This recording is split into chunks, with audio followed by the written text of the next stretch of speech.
कब होई? ए जी सुनते हैं? होगा पगली। बहन जदिया बना बोलब होई, सूत गइल सब लब कब होई? कि ताला तोहार तोरब नहीं, ताला तोहार तोरब नहीं, पास बा हमारा चाभी चाभी चाभी चाभी। तारानी हम लड्डू के भैया हो, तू अंगूरी भाभी। अरे सही पक रहे हैं? ए रानी हम लड्डू के भैया हो, तू अंगूरी भाभी। अरे सब का बोलते हैं? तो हालियावो हालियावो हालियावो हेले सटना तो बढ़ता बेताबी। ये सब का बोलते हैं? हमको समझ में नहीं आता है।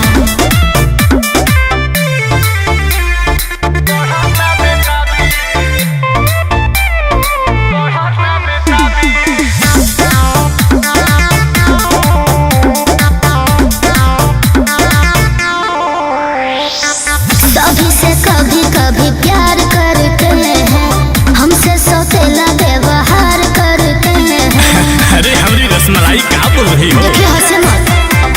सभी से कभी कभी प्यार करते हैं, हमसे सौतेला व्यवहार करते हैं। जैसा सोचती है आप वैसा कुछ नहीं है। तो क्या है? पति जी से श्रीमती काहे खुश नहीं है। सारी तानी ऊपर पेन्हा, सारी तानी ऊपर पेन्हा, लौकता भी नाभी नाभी नाभी नाभी। हे रानी हम लड्डू के भैया, तू अंगूरी भाभी। की रानी हम लड्डू के भैया हो, तू अंगूरी भाभी।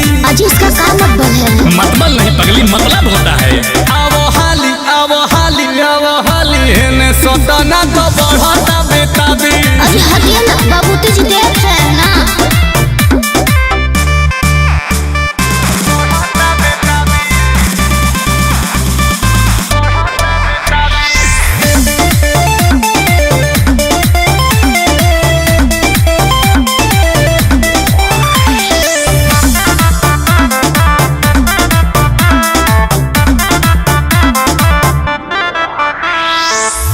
कमल ऐसा क्या देखे है या सुतोष में, रहते हैं घर पर नजर है पड़ोस में। हाय दया गजबे लाइटर है। अरे लाइटर नहीं राइटर होता है पगली।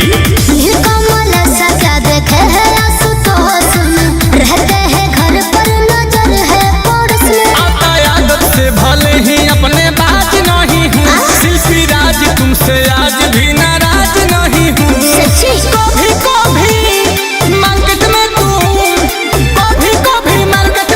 हो जाती हो हावी हावी हावी हावी। कुछ भी बोल। रानी हम लड्डू के भैया हो, तू अंगूरी भाभी। अजी सही पक रहे हैं? अजी सही पक रहे हैं? तो रानी हम लड्डू के भैया हो, तू अंगूरी भाभी। ये क्या बोलते हैं?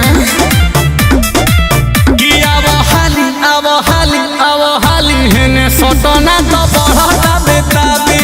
ए लड्डू के भैया नहीं मानेंगे। सही पकड़ी है पगली।